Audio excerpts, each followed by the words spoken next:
invest in programs and policies that create jobs for our youth and provides opportunities for our farmers, our entrepreneurs, and our workers. Our 24-hour economy plan is designed to enhance production, productivity, and employment by creating an enabling environment for businesses in agro-processing, manufacturing, and construction to employ more people through a 3-shift system. We are committed to infrastructural development of all regions. We will prioritize the development of critical infrastructure, including roads, schools, healthcare facilities, and electrification projects, and also provide clean drinking water for our people. Late last year, the contract for the first phase of the dualization of the Kasua-Winneba Road started. Upon completion, this project will facilitate the movement of goods and services and enhance trade. The second phase of this project will be from Winneba roundabout to Mankesem roundabout.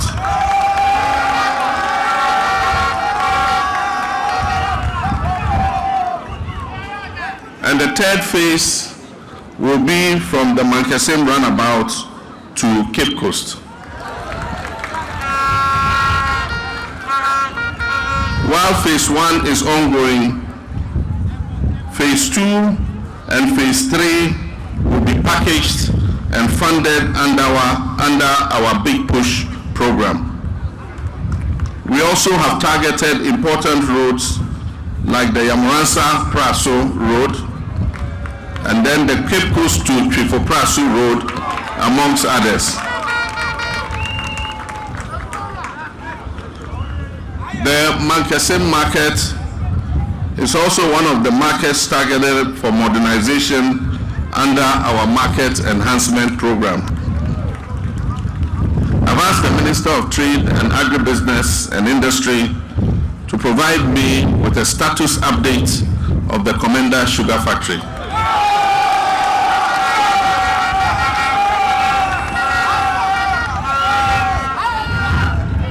We are determined to proceed and continue with that project so that the Central Region will become the biggest producer of sugar in Ghana. We'll also work closely to upgrade the facilities at the Cape Coast Hospital so that it can indeed be a real teaching hospital for the University of Cape Coast Medical School. We know Central Region is the citadel of education, and therefore our reforms in education would affect very much the institutions here in Central Region. Already we've set up the National Education Review Planning Committee that is going to take a look at our whole educational system from the basic level through the secondary to the tertiary, so that we can get quality outcomes for the investments that we're putting into our education. We want our children to be trained for the modern world, to be trained for modern jobs, and to come out with the skills that make them integrate into the world of work.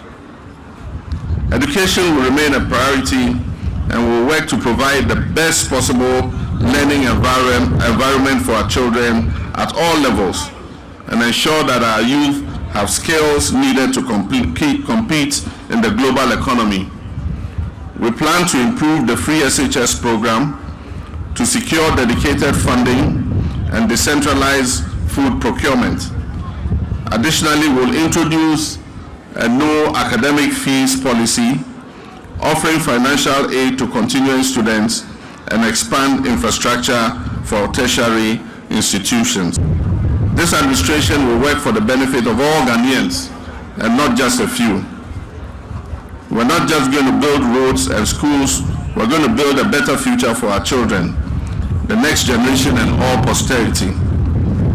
But we can't do that without being accountable to the people who voted us into power. And so we're going to implement a very strict system of accountability, and as I said, we will come out with a code of conduct for persons who occupy positions of trust. We are not going to pursue only members of the past regime to account to the people of Ghana. We're going to pursue our own people to make sure that they are held accountable to the people of Ghana. So even as we investigate those who have just left office and we carry out our Operation Retrieve All the Loot, and we implement Operation Retrieve All the Loot, those who are current office bearers should also know that they will be held to the same standard as we are holding the past regime. After all, they say, Aba yadebo techi, yadebo bang.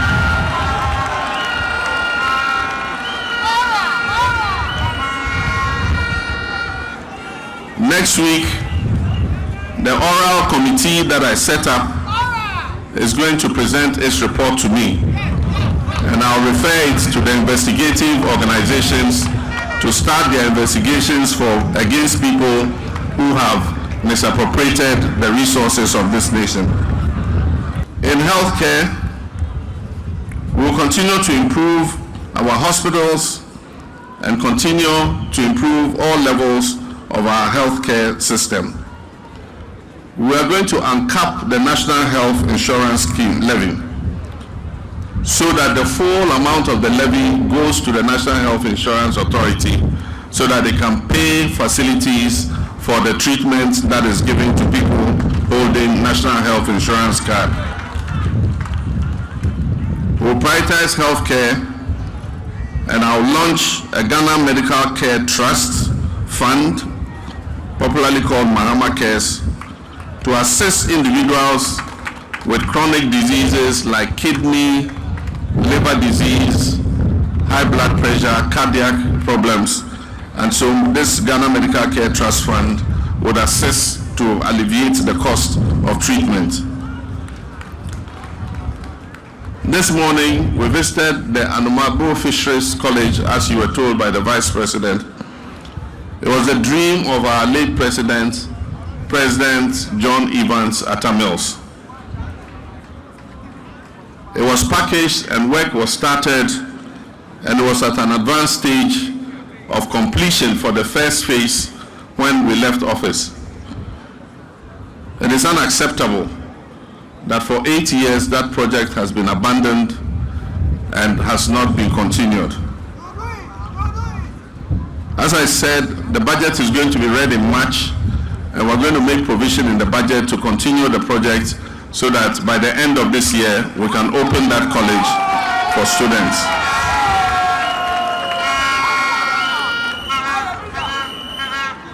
Upon completion, the project will be handed over to the University of Cape Coast and will be put under their Faculty of Agriculture to provide degrees in fishing and training in aquaculture.